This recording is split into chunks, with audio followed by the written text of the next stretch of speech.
1 लाखासाठी 74 लाख रुपये तर दिलेच, किडनी विकली हे तर पैसे दिले, सावकारांचं राज्य असल्यासारखी परिस्थिती झाली आहे। 19 किडन्या आपण दिलेली पूर्ण माहिती सत्य नाही आहे। एक तर कुठेही आम्ही दिलेलं नाही आहे की 19 लोकांच्या किडन्या त्या ठिकाणी गेल्या। मोकासारखी कारवाई त्यावरती केली जाईल। एकच शेतकरी आहे त्याच्यामध्ये आणि 2 लोक आहेत ज्यांनी किडनी आपली विकली किंवा डोनेट केली, ते महाराष्ट्रातले आहे 2 आणि बाकीचे उर्वरित राज्यातले त्या ठिकाणी। या रॅकेटचा सुद्धा जो आहे दिल्लीत, महाराष्ट्राची पोलीस जाऊन त्या पद्मश्री मिळवलेल्या डॉक्टरला अटक करणार का? कुठल्याही देशामध्ये किडनी काढायची असेल त्याला बोलण्यात त्या हॉस्पिटलमध्ये पॉप्युलर डॉक्टर आहे तो, त्याला पद्मश्री असो का कुठले असो, तो सापडल्यावर निश्चितपणे त्याच्यावर कारवाई करण्यात येईल हे आपल्याला सरकारच्या वतीने त्या ठिकाणी सांगतो।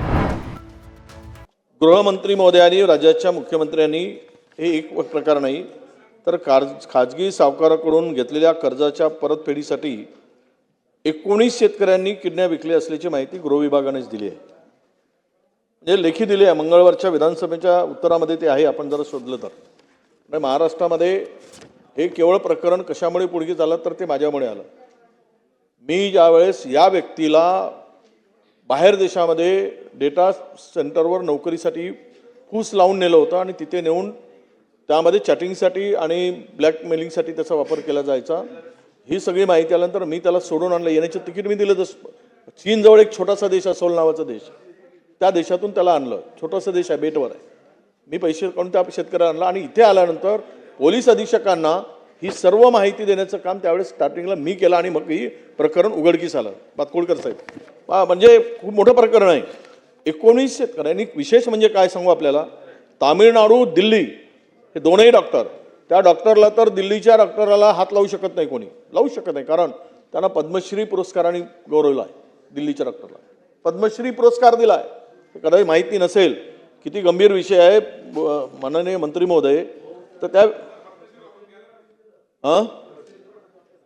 कोणी ते तुम्ही जिल्हा पहा तुमचा, तो इथे कशाला हा जिल्हा इकडे आणताय?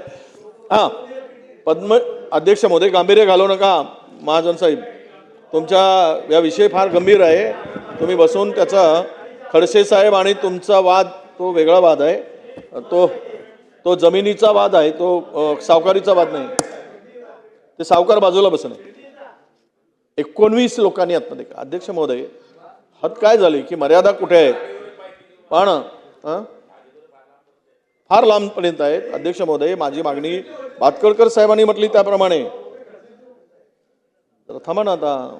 मग आता तुम्हाला प्रश्न फार गंभीर आहे, तुम्हाला शेतकऱ्याच्या संदर्भात काढू ना, नाही तर तुम्ही काढा, काढत असाल तुम्ही। मंत्री महोदय, त्यांना बोलू द्या। आता मी माझा आवाज अजून काही वाढवला नाही, त्यामुळं त्यांना जरा माझ्या आवाजाची कल्पना आहे।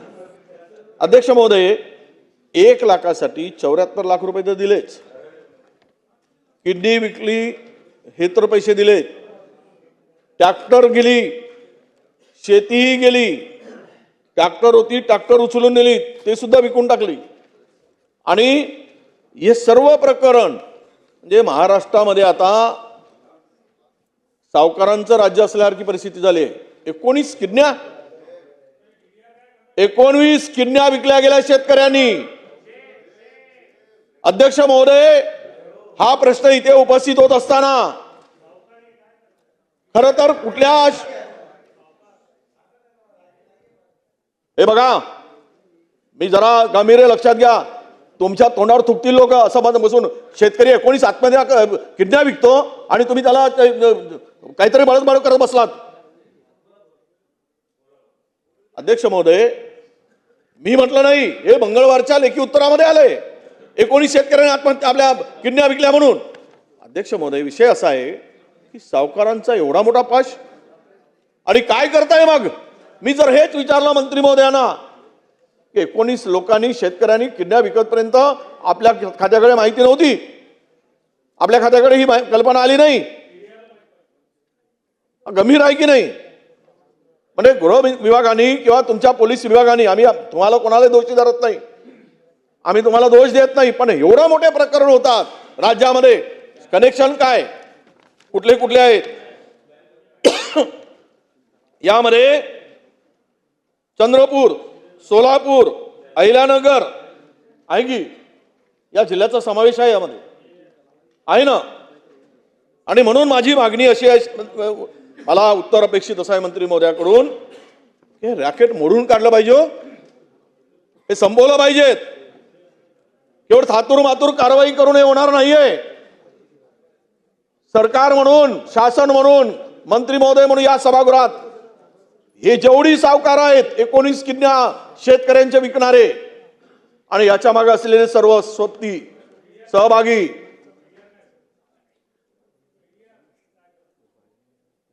डीडीआर तर आहेच.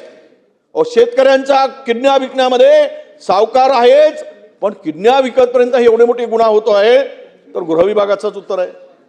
त्यांनीच उत्तर द्यायचं. त्याच्यावर कारवाई कोण करणार? डीडीआर असेल, डीडीआर वरही कारवाई झाली पाहिजे.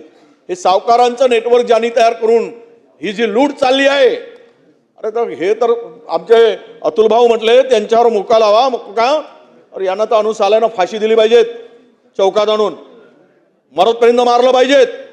शेतकऱ्यांच्या किडन्या विकण्यासाठी त्यांना लुटण्याचं काम इथपर्यंत जर राज्यामध्ये येत असेल, तर राज्यातील शेतकऱ्यांची परिस्थिती काय असेल, शेतकरी कशा संकटात असेल.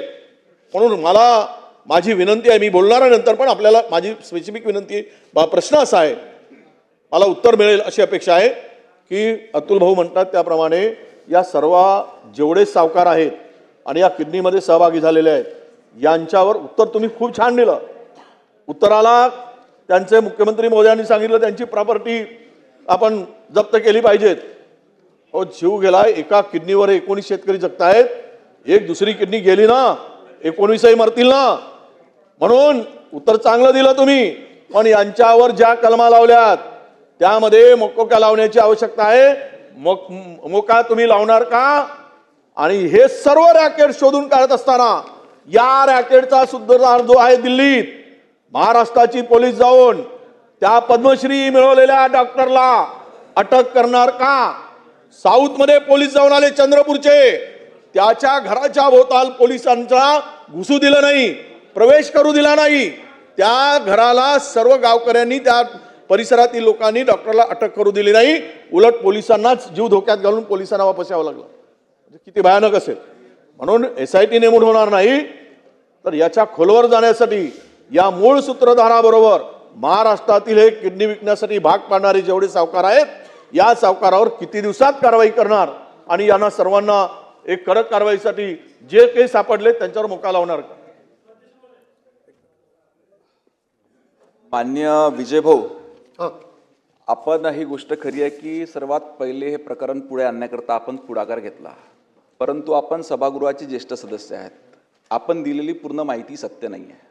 एक तर कुठेही आम्ही दिलेलं नाही आहे की 19 लोकांच्या किडन्या त्या ठिकाणी गेल्या, 9 लोकांच्या किडन्या, आणि त्याच्यामध्ये शेतकरी आपण हा वारंवार उल्लेख केला. ह्या प्रकरणामध्ये फक्त एक ते पण दुर्दैवी आहे, एकच शेतकरी आहे त्याच्यामध्ये, आणि 2 लोक आहेत ज्यांनी किडनी आपली विकली किंवा डोनेट केली, ते महाराष्ट्रातले आहे 2, आणि बाकीचे उर्वरित राज्यातले त्या ठिकाणी. दुसरा प्रश्न आपण जो सांगितला की संबंधित डॉक्टर जो किडनीची सर्जरी हा पूर्ण देशभर करतो, कुठल्याही देशामध्ये किडनी काढायची असेल तर त्याला बोलून त्या हॉस्पिटलमध्ये पॉप्युलर डॉक्टर आहे तो, त्याला पद्मश्री असो का कुठले असो, तो सापडल्यावर निश्चितपणे त्याच्यावर कारवाई करण्यात येईल, हे आपल्याला सरकारच्या वतीने त्या ठिकाणी सांगतो. दुसरं, अजून हे कायदे स्ट्रॉंग करण्याकरिता, परंतु माझी आपल्याला विनंती आहे, आपण काय करतो सभागृहामध्ये भलतीच काहीतरी माहिती देतो. आपण वारंवार सांगितलं की 19 शेतकऱ्यांच्या किडन्या काढल्या, 19 शेतकऱ्यांच्या किडन्या काढल्या. 19 शेतकऱ्यांच्या किडन्या काढल्याने किंवा त्यांनी विकल्या पण नाही. याच्यामध्ये 9 जण आहे, आम्ही लेखी देखील 9 त्या ठिकाणी दिला, आणि त्याच्यामध्ये 1 शेतकरी आहे, पण तेही दुर्दैवी आहे, काही विषय नाही, तेही दुर्दैवी आहे. त्याच्यामुळे सरकार देखील गंभीर आहे. सरकारनं तातडी सर्वांना त्या ठिकाणी अटक केलेली आहे, SIT लावली. आपल्या SIT मुळे त्यामुळे सर्वजण आपण माहीत पडले की संपूर्ण देशामध्ये काय होऊन राहिलं आहे. तर ह्या अनुषंगानं जे लोक असतील त्या सन्मानावर तातडीनं कारवाई करण्यात येईल, हा शब्द येतो. खोतकर साहेब, एक मिनिट. माननीय अध्यक्ष महोदय, माननीय सभागृहाचे सदस्य अतुल भातखळ साहेबांनी अत्यंत महत्त्वाचा विषय या ठिकाणी काढलेला. अध्यक्ष महोदय, अतुल भातखळकर आणि विजय वडेट्टीवार साहेबांचे एक प्रश्न अनुत्तरित आहे मंत्री महोदय, की मोकासारखी कारवाई त्यावरती केली जाईल का, हा माझा पहिला प्रश्न आहे. अध्यक्ष महोदय, मी जो आता प्रश्न विचारला तो थोडासा स्कोपच्या बाहेरचा होईल, पण अध्यक्ष महोदय, अशाच पद्धतीने जे चंद्रपूरला घडतंय, राज्यातल्या कानाकोपऱ्यामध्ये हेच चालू आहे अध्यक्ष महोदय, आणि यामध्ये गरजेपटी लोक वाटेल त्या भावानी खाजगी सावकाराकडून लोन घेतात. अध्यक्ष महाराज, तुम्हाला जर कळलं तर या खाजगी सावकारांचा रेट 25 रुपयापासून शेकडा 25 रुपयापासून तर 30 रुपयापर्यंत अध्यक्ष महाराज. याच्या पलीकडे सुद्धा घंट्यावर सुद्धा व्याज अध्यक्ष महोदय. यामुळं या प्रश्नामुळं अध्यक्ष महोदय राज्याचा संपूर्ण राज्याचा गोषवारा किंवा निश्चितपणे चौकशी आपण अशा प्रकारची या ठिकाणी करणार आहात का? यामुळं अध्यक्ष महोदय, मी ज्या जालन्यातून येतो त्या जालन्यामध्ये अलीकडच्या वर्षभरामध्ये मग ते टी व्हीचा सट्टा असेल, क्रिकेटचा सट्टा असेल किंवा बाकी इतर पोटी तरुण मुलं त्या कामाला लागतात आणि खाजगी सावकाराकडून पैसे घेतात. तर अशा अनेक तरुण मुलांनी आत्महत्या केली. अध्यक्ष महोदय, या संपूर्ण प्रकरणाची चौकशी राज्यातल्या संपूर्ण प्रकारची किंवा जालन्याची चौकशी या संदर्भाने जरी स्कोपच्या बाहेरचा प्रश्न असला तरी मानवतेच्या दृष्टिकोनातून या संदर्भातले जे काही जालन्यामध्ये झालेले प्रकार आहेत, आत्महत्या असतील, मुलांनी केलेल्या आत्महत्या असतील, गळफास लावणं असेल, विष प्राशन केलं असून मृत्यू असेल, मी तुम्हाला उदाहरणं तुम्हाला आत्ता माझ्याकडनं पण तुम्हाला मी देतो. परंतु या सर्व प्रकारची चौकशी या ठिकाणी माननीय मंत्री महोदय करतील का? आपण जर ह्या लक्षवेधीचं मूळ बघितलं तर हे सर्व प्रकरण जे घडलं आहे ते अवैध सावकारीमुळे, आणि याच्यावर नियंत्रण ठेवण्याकरिता ऑलरेडी आपली समिती त्या ठिकाणी आहे, माननीय जिल्हाधिकारी, माननीय पोलीस अधीक्षक आणि DDR. आता याच्यामध्ये दुरुस्ती आपण अशी करू शकतो की जे परवानाधारक सावकार आहे, जे त्या ठिकाणी वाटप करतात, त्यांनी दर 3 महिन्यांनी हा डाटा ह्या समितीकडे देण्याचे निर्देश त्या ठिकाणी देण्यात आले आहे की नेमका हा कुठल्या पद्धतीने त्या ठिकाणी वाटप करतो आणि किती दराने दिले पाहिजे याची देखील नियम त्या ठिकाणी सरकारने विहित करून दिलेले आहे. परंतु काही ठिकाणी त्याचा फायदा घेऊन जास्त दराने देतात का खाजगी सावकार, तर ती माहिती त्यांनी AR कडे ते देतात, पण ARच्या माध्यमातून ते ह्या जिल्हाधिकाऱ्याच्या अध्यक्षतेखाली जी समिती आहे त्यांच्याकडे देण्याच्या देखील सूचना याच्यामध्ये त्या ठिकाणी करण्यात येईल. आणि आपला दुसरा जे म्हणणं आहे की बाबा मोक्का ह्या संदर्भात लावता येईल का, तर निश्चितपणे ह्या सर्व प्रकरणामध्ये एवढं मोठं इन्व्हॉल्वमेंट असल्यामुळे, वेगवेगळ्या व्यक्ती गुंतल्या असल्यामुळे कायद्यातल्या तरतुदी बघून तो देखील निर्णय घेण्याचा विचार करण्यात येईल.